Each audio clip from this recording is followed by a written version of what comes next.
Monseigneur, je vous remercie beaucoup d'accepter de répondre à deux questions.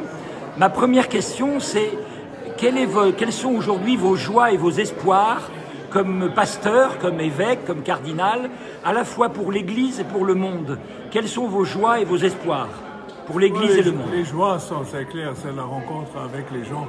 Et on a une grande espérance. J'ai vécu maintenant les mois de préparation du conclave, la mort de François, Père François, l'élection de Pape Léon. Et on a senti un peu aussi l'espérance des gens, pas seulement des chrétiens, que existe une voie dans le monde qui n'est pas une voie nationale avec d'intérêt économique, mais une voie qui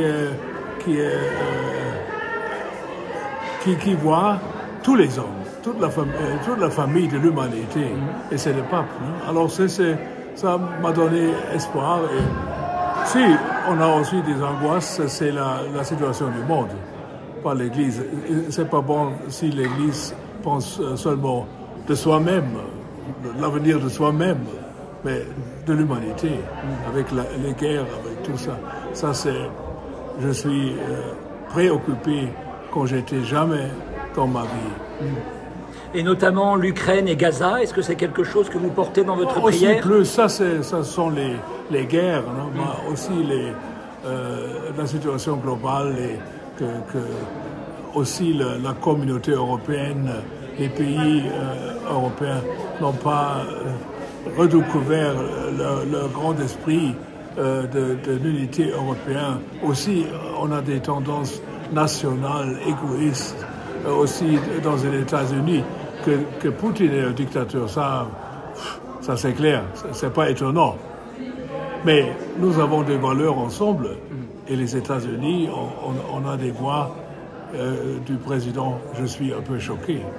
Aussi, Netanyahu parle aux quelques-uns dans le gouvernement. C'est pas Israël, mais le gouvernement et la masse terrible, les voix terribles dans le monde. Et je suis très préoccupé. Et on a besoin que l'Église est dedans et essaye de créer les ponts, les rencontres. Ça, c'est très important pour l'avenir de l'humanité. Deuxième question, quel est le sens de votre présence ici? Pourquoi avez-vous fait le déplacement pour venir jusque chez nous? Et quel est le sens de votre présence? Quel sens vous voulez donner à votre présence? C'est toujours une tradition, c'est recommencer avec aussi la fondation du diocèse d'Évry, les relations entre Munich et Évry, parce que Saint-Corbinien, le premier évêque de Freising, Munich et Freising, est venu d'Arpajon, d'Évry. Alors c'est clair, on fait des relations. Et après la pandémie, c'est un peu calmé un peu. J'ai dit aussi, Michel, l'évêque a dit, il faut renouveler, encourager la fraternité. Et j'ai dit, c'est nécessaire que je vienne encore une fois.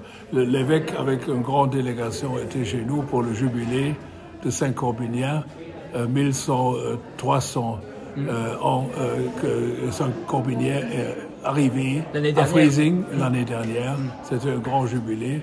Alors, j'ai dit, il faut faire... Un message pour les catholiques d'Évry? Vous avez un message pour les catholiques d'Évry? Soyez les pèlerins de l'espoir, de l'espérance. De l'espérance. Merci beaucoup, Monseigneur. Merci. Merci. Bon.